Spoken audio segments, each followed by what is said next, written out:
You're here with your host, Lady Lashley, every Wednesday. We're here at 2 p.m. at the Adams Street Library down in Orlando, Fulton County. Shout out to the Fulton County Library for teaming up with Prime Time Homebuyers, me, Lady Lashley, or you can call me Miss Grace, every Wednesday while we're down here getting you right. So, let's get to it. Let's get to it. If you are a first-time viewer, what we do here every Wednesday is basically we're changing your mind. We're making you do your due diligence. We're giving the building blocks that you need to be a critical thinker, to be meticulous, and to have the things you need to pull together a successful business plan that will land you alone. Okay?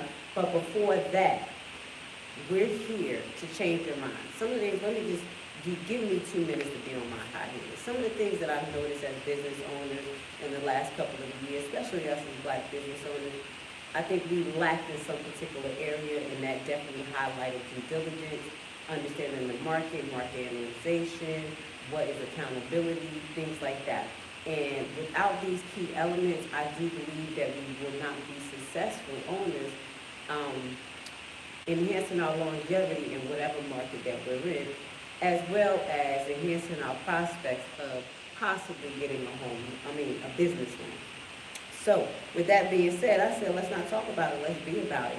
And that's why I have come up with this 16-week course where we break down what's assets versus liability. We go into what is the importance of community engagement, fostering economic growth, the importance of promoting entrepreneurship in our communities, our lower income communities, middle class communities, whatever you want to call it.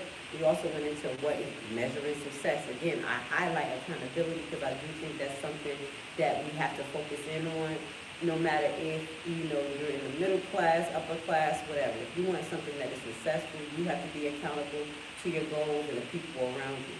And as I said, we went into stretching every dollar. We're starting to talk about concepts of budgeting and saving.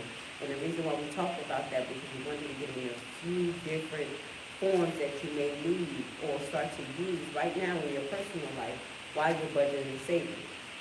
Why are we budgeting and saving? Right now, because while we're making our business plan, coming up with all these amazing ideas, figuring out how our product is going to get better, what vendors we're going to use, we're saving money. We're budgeting at home. We're making sure that we're also creating a separate portfolio in which we have a diversified amount of assets to not only help us in the lending practice, but also create a buffer for us if something happened in the midst of our business. You already know the first 3 to 5 years, and I'm being modest, you may not make money in your business. So this is why you want to start with the strong building blocks that we talk about here, okay? So this month, we're moving into month 2, guys. We're on week 4.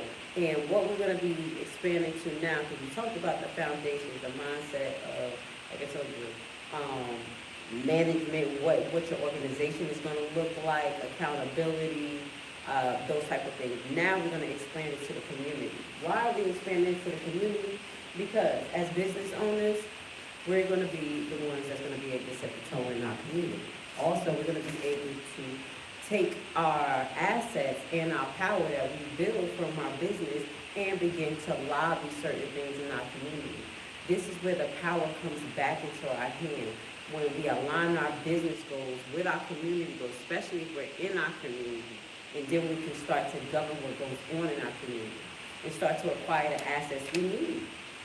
So this is what we're going to be talking about today: building bridges, lifting up your mindset with concepts to increase your investment capability, workforce development within your community, and passing down generational wealth. So that's the objective of the next couple of weeks. I want you guys to keep that in mind. So this week and next week, we're going to get heavy into a lot of mind madness and kind of just reshaping your mind of how to look at society as well as your community and what type of things you can bring in your community that's connected to your business and connected to the community. Now, I've been talking a lot, saying community. Let's go. Hope you guys can hear me and see me. Thank you for being here. If you're tuning in on Facebook, YouTube, my name is Miss Lashley, or you can call me Grace. Let's get to it. You probably won't be able to see the PowerPoint, but you will be able to hear me loud loud and clear. All right, so some of the concepts we're going to be hitting today is building bridges, not barriers. Strategies to sustainable changes in low-income communities. Why are we thinking about that as business owners? Everything I just said in the opening. Because we want to gain power, we want to gain momentum, we want to control the market within our communities. We have lost total power in our communities. Not only gentrification leads to private entities coming in and taking hold of our property, but when that happens, that means that they have more bargaining power than us. So this is why we're doing this, okay? So now, community-led development is what we're going to talk about, the foundations of sustainability, community-led development, investing in education and skill development, opening doors to opportunity. Now, we're going to kind of give you some idea of what education is, being diverse, because we don't always have to go to college. Promoting economic empowerment, building a stronger foundation, strengthening healthcare access and well-being, a holistic approach. No matter where you are, healthcare can be mental, it can be physical. You can start a transportation business that's going to help the elderly get to their appointments. So never think that you won't be able to help in the healthcare sector as well, because health is wealth. When we have a good mental in our community and we're sticking together, working together, that's when we start to get a stronger foundation. All right. And why infrastructure and accessibility matters. Infrastructure and accessibility. So it's not always just about, I'm sorry, I hope you guys can hear. It's not always just about my business, this is what I make, this is for me, this is what I want.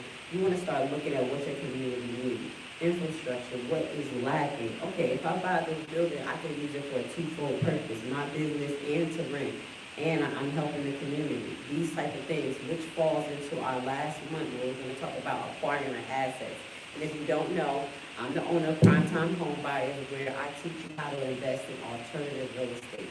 My goal is to make sure that you guys are safe, avoiding issues, the IRS, and those type of things. Very real. We'll talk about that end of the month. Okay, so fostering collaboration is the last part we're going to touch in these PowerPoints in this group, and partnership. Collaboration and partnerships. Come on down, guys. If you're in person, if you're in Atlanta, please come down. We're here every Wednesday at 2 p.m. But if not, you're welcome to watch online. Everything on playback for you guys. Okay? Let's go. Now, community-led development. The foundations of sustainability. Community-led development. I'm trying to find the right way to make sure you guys can see me and hear me. Community-led development. The foundations of sustainability. Sustainable change starts from within, guys. Okay? Top-down approach, from the top-down approach, often fails because they do not address the specified needs and the priorities of the community. That's why the people in the community has to be the ones to be able to state the needs and have the avenues. If you don't, you have to create it, and that's what we're talking about. Okay? Now, addressing the needs of and the priorities of the community. Instead, community-led development empowers residents to identify challenges, define solutions, and actively participate in implementing them. That's what I tell people. Don't complain about what the government is doing and what's going on and what they're not doing. You need to create it and make them fund you, because your tax dollars is the one that funds them. This process fosters a sense of ownership, accountability, and resilience, crucial for long-term success for the community and your business. Community-led development. Now, key strategies. Doing things like this, listening sessions, focus groups, going to marketing programs, marketing, sessions, these type of things, think groups, that's within your community. Start there. Start your strategy. We're going to see what the community has to offer. What are people thinking about? Get to know your community.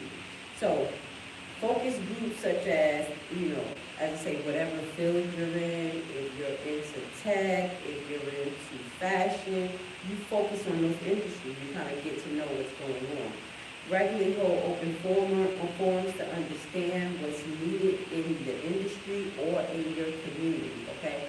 Go to your community-based counseling meeting. I know it's corny, guys. It's once a month. They have them online. Listen in, because you're going to be missing things. projects that you didn't know about that may affect you, that may mess up your zoning. These are things that we have to pay attention to, not only as business owners, but as homeowners. And I have found that we can do a lot of mitigation if we actually pay attention to the city council meetings instead of the things going all out of pocket. And they bring something in your town that may be detrimental to you. Does that make sense for your business? And doing business in there may do your business out. All right, so the next thing we're going to look at is doing community surveys. If you're a leader, you're an entrepreneur, or you're someone who's starting a business, get to know what surveys do for you, to actually be your starting to a think tank if you don't have a team. Start a little group for your area, for that particular cause, for your particular business, meaning your product, things that people that like it, so you can start to kind of evaluate the market. Does that make sense? So community surveys collecting data on the needs, the assets that's available to you in the community or for your business. So we kind of functioning it together, because when you start a business in a particular area, you are a community member, okay? And prioritize the information that you get so you can make good decisions. So that's what the surveys are going to be good for. So learn about surveys. That's something that you always want to keep in the back of mind, especially if you're someone who provides products for people. Does that make sense? So again, moving forward with the community-led development, the foundations of sustainability, resident leadership training. This is what we need to focus on, as I told you. I'm in Atlanta, so they have platforms like Eventbrite, and I know they have that out in other states. I think that's multi-state. Eventbrite, where you can go to seminars, you can find out what's the latest thing going on, party, whatever it is, but just have those particular places where you can go and find out and start getting information about training, as well as they do have platforms such as Udemy. Now, I'm going to ask you about Udemy. You know, I did have my program on there, but you know, when I decided to expand, I just kept it on my website. But that is a good place to go if you want to learn something. Go to Udemy, it's really good. Or, you know, you can go Fiverr.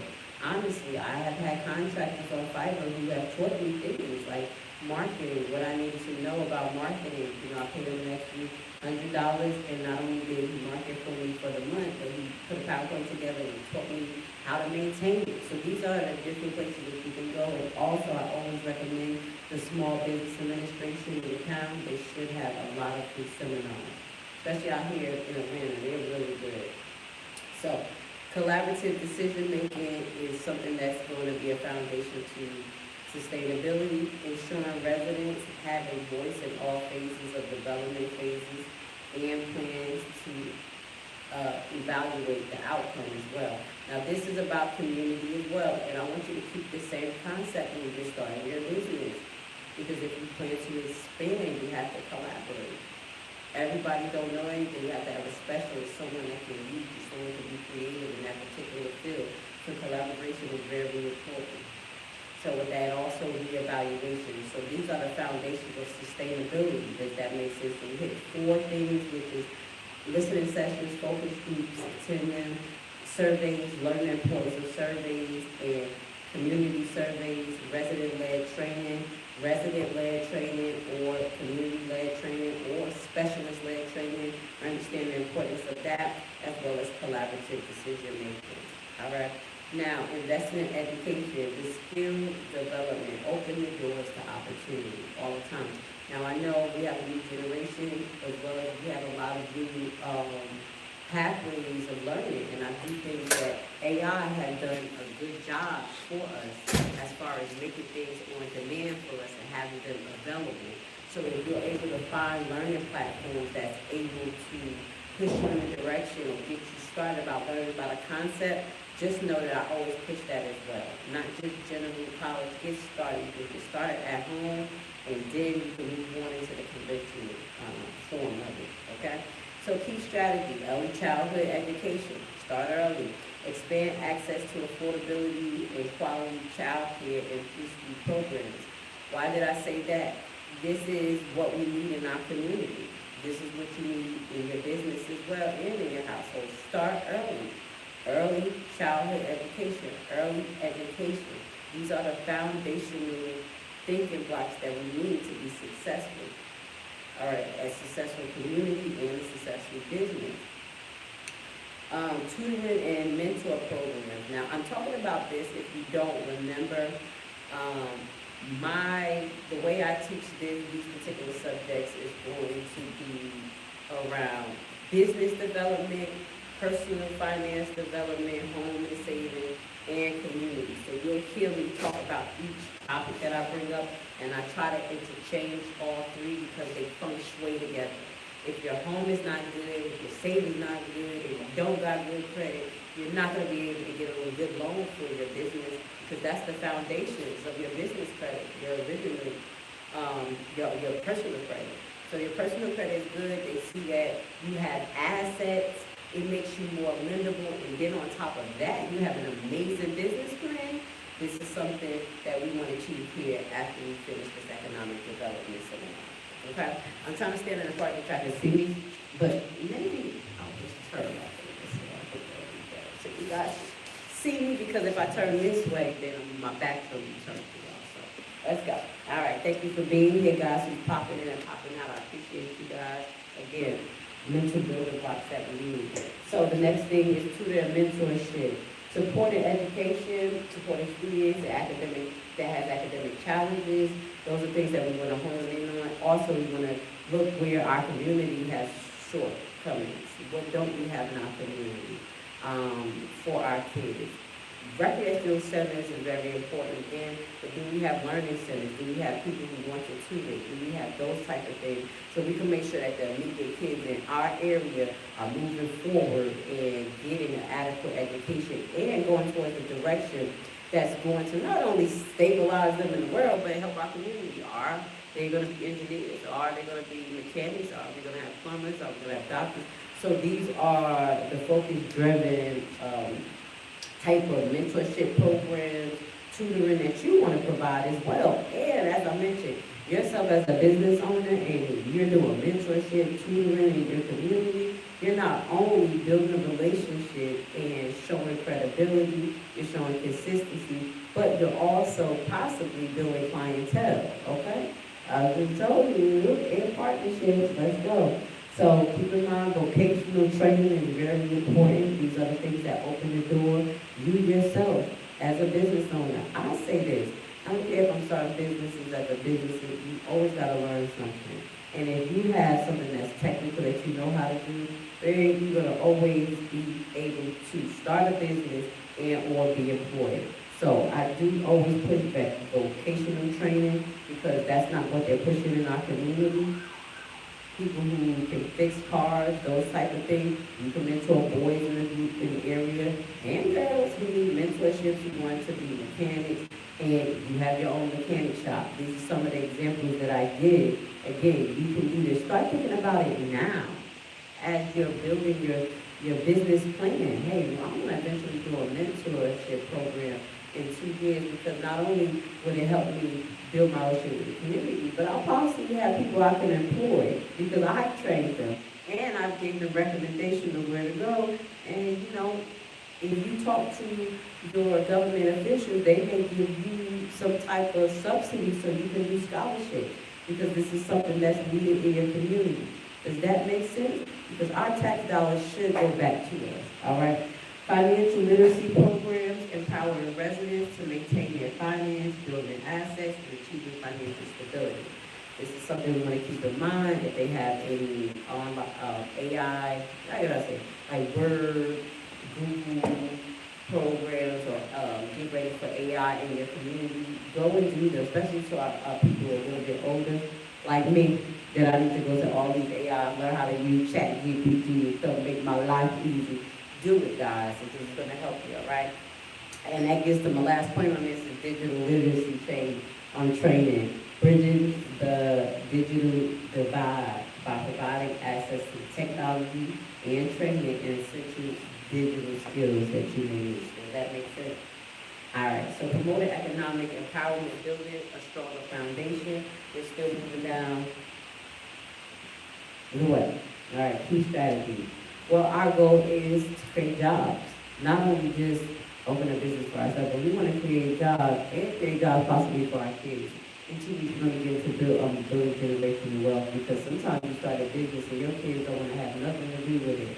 So it's all about communication, understanding what to expect, mindset. Or sometimes you start a business and they blow it, when you pass down generational wealth to them. That's why I've heard some people like, I ain't give my kids nothing. I was like, damn, I'm not gonna let them sell my house when I die. I'm gonna go on vacation. I was like looking at it, like, oh my God. I can understand it to a certain extent, but I guess it's a break in the communication between that person and their kid, and they're not on no type of page, because you know this kid about to take your money and blow it. I'm just preparing you for the next 2 weeks. Let's talk about that. But generational wealth is not just talking, oh, we do generational wealth. You get it, they're going to blow it. Let's go. All right, so let's move forward. All right, so job creation incentive is something that we need to think about within our industry.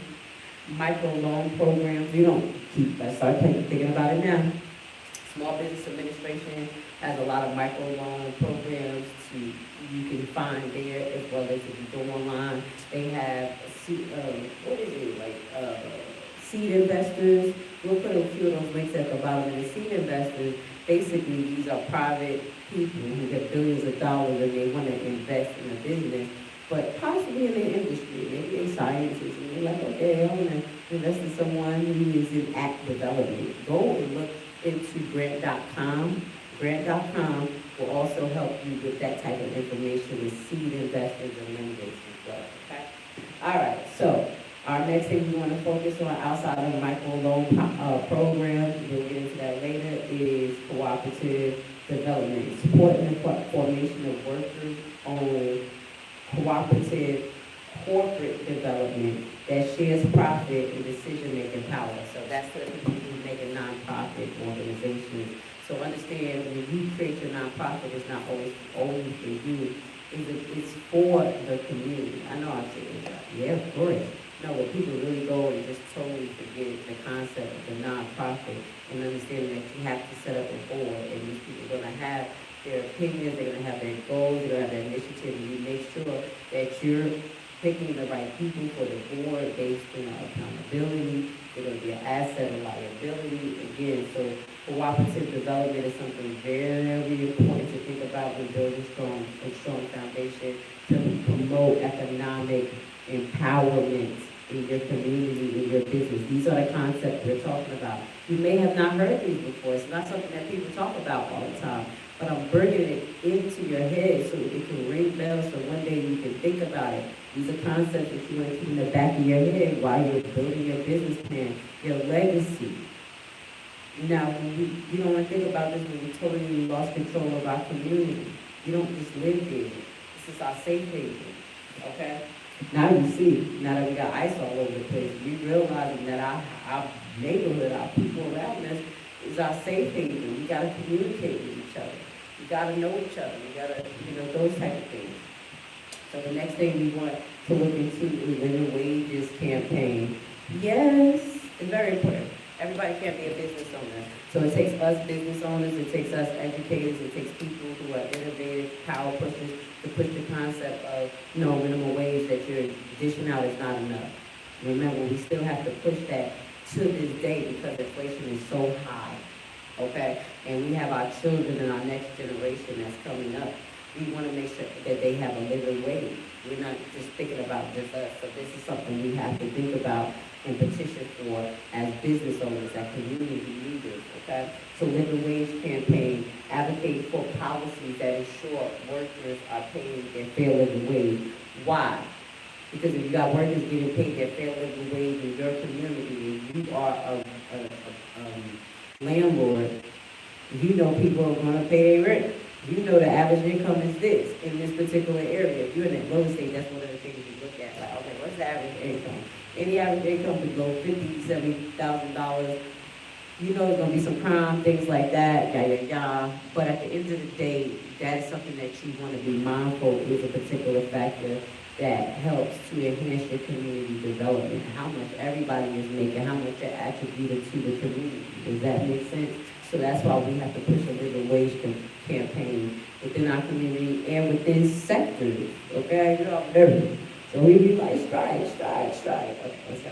I was the travel nurse, so I used to, when they strike, I was the other side. Like, I come in to help, like, God, go get your contract. I got y'all for 3 days. So I was that as a Now, the next thing we want to pay attention to is community land trust. What is that? Trust. I have a whole series of trust, a seminar of 5 different, how can I say, the foundations of trust, different types of trust, and community trust is something that we need to get educated about. Business owners can create a community trust with a real estate development project, that type of stuff, ensuring that the community plays a role in what happens with it for longevity, that you're also putting money back into the community hands, because maybe you're the one that can come up with this plan and they can't. And they have funds, or they're going to be on the board, or they have these connections. That's why we have to pay attention to these different things that we have not. And trust is very important, guys. So I had to throw this in the presentation: community land trust, creating permanent affordable housing and community spaces, because we're being priced out. So how can we do that? Community trust. You can create community trust. It can take 5 of you to do that. And then as time goes on, you have a trustee that is in charge of it. Usually I recommend a bank, someone who is unbiased, and make sure everything is going right. I can bring it all down to y'all. Go check out that trust seminar. But I think it's something that we need to consider, especially in the Black community or communities that are low income that want to yield the rates of their rent going up. Okay? Yeah. Because you'll keep the house or whatever the property is at a certain rate for a certain time. It's all written in the trust. And everybody that's involved in it agreed on it. Only changes that can happen when y'all all come to the board and to the table and, change things. So it's the transparency, it's the accountability, it's the structure that you get with the community trust, okay? And this is a concept of strengthening the foundations of our community, okay? Now, this is going into healthcare. You know I'm going to do it. Why? Because a sick mind, sick body is a sick community, okay? So, mobile health clinics is something you want to think about. Hey, you don't have to be the nurse. You don't have to be the person who's going there doing it, but maybe the person who has the trucks. You have a fleet of trucks. Maybe the person that can get your fleet of trucks for the people. Maybe you the person who can do the paper and pen to structurize this business for this particular person who's not a nurse. Just know, out here in Georgia, we have plenty of home care agencies that literally, the owner is not a nurse. And I'm like, oh, you know that you're supposed to be able to train nurses. Okay, be okay, they're supposed to be doing it on their self-day contract. I'm like, oh, Lord. You need me to come tell you about the law, okay? Because that person is not specialized in nursing, but they have a home care agency. And me being specialized in nursing and law, I don't have a home care agency, but I can help them and say, hey, this is according to state law, this is what you need, this is blah, blah, blah. And I created business for myself. I'm helping this business. Does that make sense? Use your specialty to help out around. So I just have to throw that concept out there, like mobile clinics, and you see how I diversify that. Yep. Maybe you specialize in doing dispatch. You got dispatch, and you position yourself out like that. Next thing, community health workers, offering cultural sensitive outreach and education on health issues. Now, yourself, and I have to put this out here, you don't have to be a nurse, you don't have to be a doctor, but you can hold events at your business. You can hold events in the park. And that not only that you're having a community event, bringing people together, having fun, but you're also meeting people and you're showing credibility, leadership, and community forward development, aspects of what you're bringing to the community. And you're gonna love it. You get a 10 for 1 right there. So this is what I'm saying. Community health work, when you're giving out, all you have to do is to set up a table for a blood pressure cup there. They take your blood pressure. Oh, yeah, some clinics you can go to, make a list. It's very simple. It's not that hard. And then you have people coming to you and you build a rapport with them and, how it goes. So health is wealth. Also, when it's about mental health, you have a lot of people going through things, guys. You don't even have to do anything big. You can do it small. If you see that you have teams that are struggling in your area, remember, you can probably be, one word you say can be to change somebody's needs. So remember, mental health is very important. And you want to keep that in mind with your business. So you're going to have people come to your work for you to do, and you're like, okay. Now, you got to learn how to deal with it. All right, assets versus liability as far as partnership. Now, safe streets and parks. This is something that we want to push forward. We want to make sure we have safe streets and parks, invest in public safety, green spaces to promote physical activity and community cohesion. Again, I'm going to talk about it from a different perspective. You, your business owner, you like, whatever.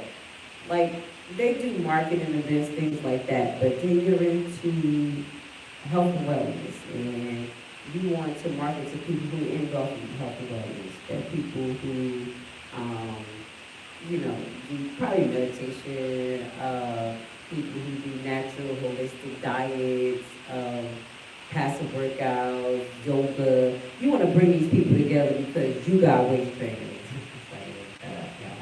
All right, you got waist trainers. So you're like, how can I get these people together? Maybe I can start a group where we go walking once a month. And you start, and for business owners. And you bring those people and you expand it to community members. This is the way you market to meet people. You bring it in health, wellness into your business. Does that make sense? You can be part of it. You have to be part of it, guys. It can't just depend on the healthcare system and specialists, because y'all saw what happened during the COVID. You lost total control, you didn't know what was going on. Okay? So you gotta be in control of your health. All right. Mental health services, and this is just the last slide on this, ensuring access to affordable and culturally appropriate mental health care. This is something that you have to talk to your council members about. Hey, we don't have a hospital here. We don't have a clinic. We don't have a place where we can go seek mental health. How can we do this? If they have things online, what can you provide for us? So mental health service, you want to make sure that you keep that at the forefront of community development, okay? Next thing, economic opportunity. Why infrastructure and accessibility matters, okay? Why do you want to have a physical property that you own? Let's get to it.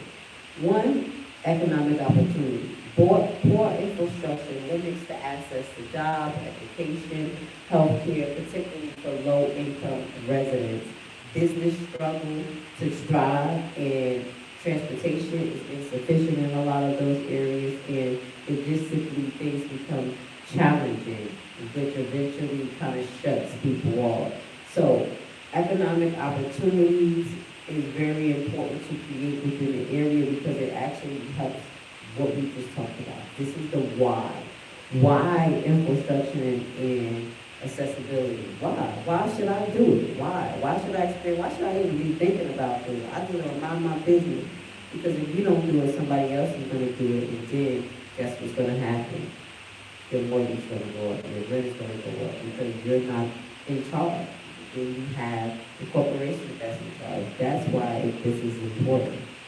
Moving forward, why infrastructure and accessibility matters? Because it creates sustainability. I'll make sure I got my right. All right. I feel a little off today because it feels like this is over or something, but I don't want to move it and cut it. Maybe that's better. Hey guys, I think, yes, that's better, guys. I think I should have did that earlier. Because I was feeling so off. Okay, so now let's get to it. Let's keep it moving. Why infrastructure and accessibility matters is because it creates sustainability. Aging infrastructure often leads to environmental degeneration, contributing to pollution, resource depletion. Investing in green infrastructure, businesses, property, and sustainable transportation can create a healthier and more resilient community. So these are the things that you want to kind of think about. How can you expand into that as you become a leader in your community? Social equality is very important, okay? Because you don't want to have the chaos that we're seeing right now.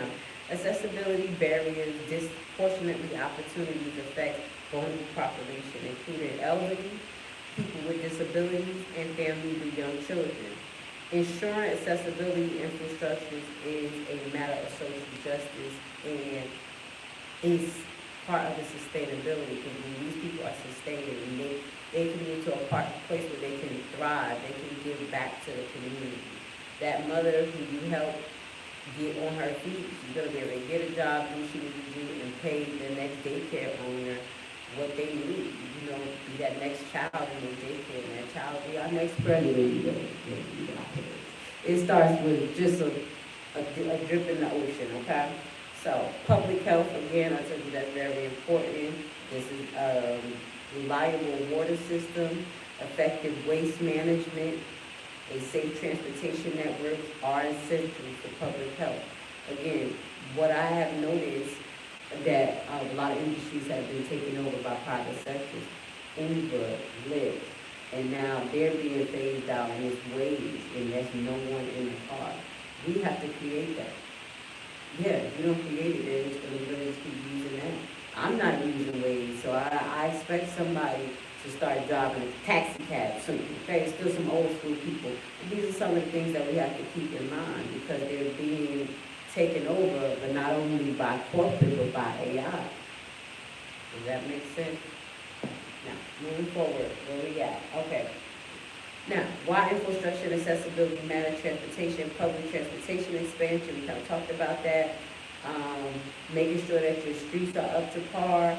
These are the things that you want to talk to your council members about. You want to go to these meetings, or you want to have direct contact with some council members in your ward, so you can talk about the budget, what's going on. If your community is looking in despair, your business is going to be in despair.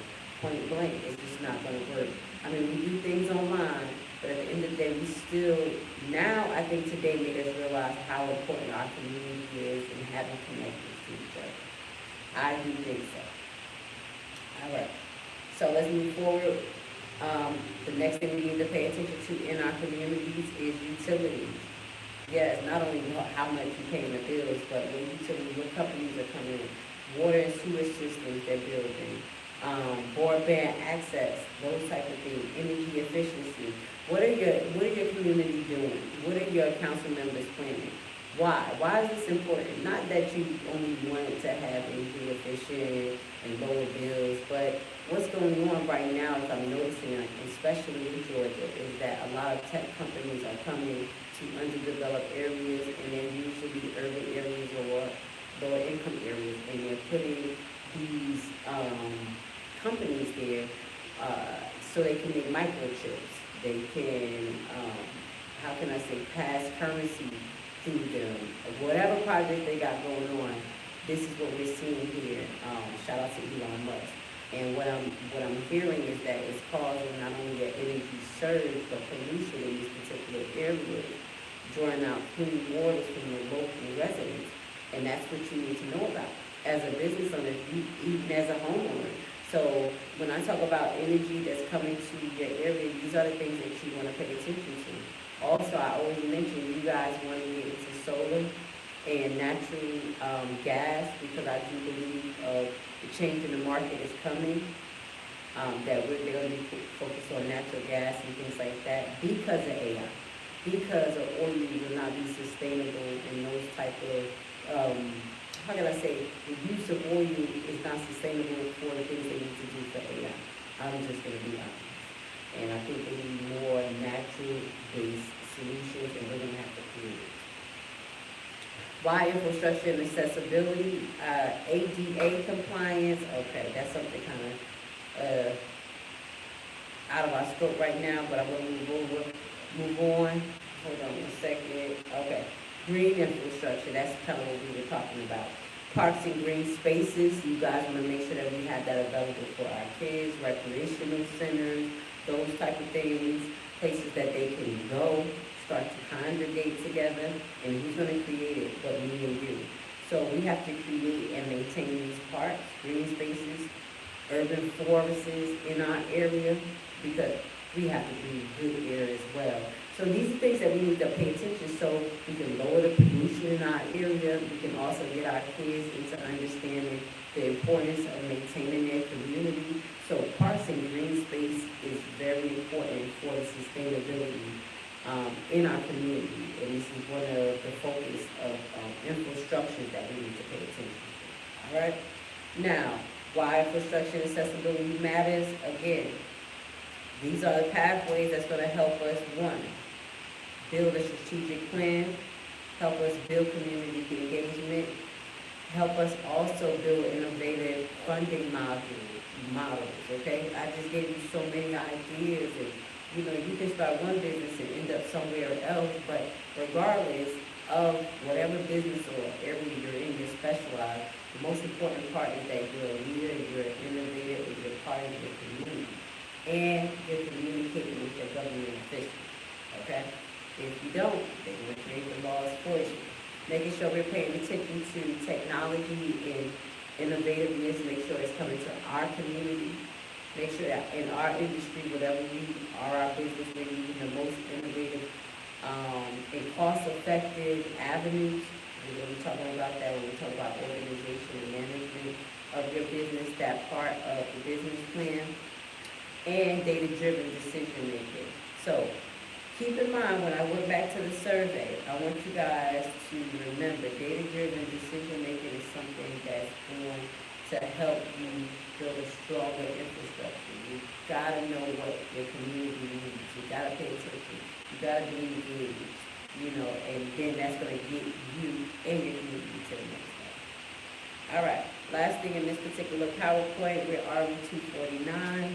Thank you for being here. Again, I told you our content today is going to be pretty mind heavy, so you can start expanding yourself outside of me, my business, because you're part of the community. And that's the only way that we're going to be able to get control of our economic development in our community and outside, is if we start expanding our mindset and taking leadership roles and creating them. So we're talking about key elements within that. So sustainable changes require collaborative approach, building strong partnerships between community organizations. Shout out to Fulton County Library for letting me come down here every Wednesday at 2 p.m. Building relationships with government agencies, other businesses, and other philanthropists. This foundation helps maximize your resources, your community resources, and create a more comprehensive and impactful response to community needs. That's what we need to do. It's not just our needs, our community needs. Because if your community needs are not met, guess what happens? Your needs are not met. If you don't have, I've seen this in particular towns that I have paid attention to. They don't have a grocery store. They don't have a lot of things that they actually really need, and they have to go out of town. In which basically what they're doing is funding the other town. They're not even funding their own town. Okay, not only the inconvenience, but the money is going somewhere else. Does that make sense? You want to bring it back into your community, our community. So I think we're going to have to stop there because I came in a little bit late today, and we usually start at 3 p.m. It is 2:51. What I'm going to be doing for the next couple of weeks, this is month 2, we're basically going to be doing mind reconstruction, okay? It's about reconstructing your mindset for success. It's about thinking different, thinking out of the me, thinking about community, what's important to start with when it comes to engaging with your community.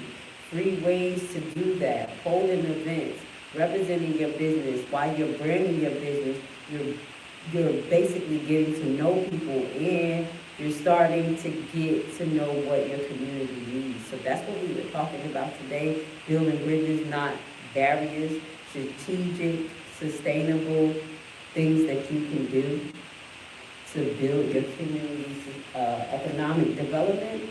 So what we're going to be doing tomorrow, I do apologize, next week, is we're going to be finishing off with this concept, and we're going to be going into uplifting economic development strategies for low-income communities, which kind of some of the things that we talked about today, like skills gap, infrastructure. So we're going to run through that real fast, and then we're going to be moving on to I believe it's 7 key concepts for passing down generational wealth. So next week, we're going to still kind of reiterate what we talked about today, but do it in short form. And then we're going to get into 7 key concepts to pass down generational wealth. Because you can create a major business and you have no one to pass it down to. So we're gonna get into boards, creating boards, we're gonna talk about mindset, what your kids actually consider generational wealth for them versus you versus society. All right, so we're gonna have a robust conversation next week. I wanna say thank you so much for being with Miss Grace, or you can call me Lashley. I'm here one day a week at 2 p.m. in the Fulton County Library, where I offer economic development seminars for you. All right, so if you know, every Wednesday after I leave here, we give food away. We have an Atlanta food giveaway. You can check us out on our sister channel. I want to say thank you so much for being with us. We'll see you next week.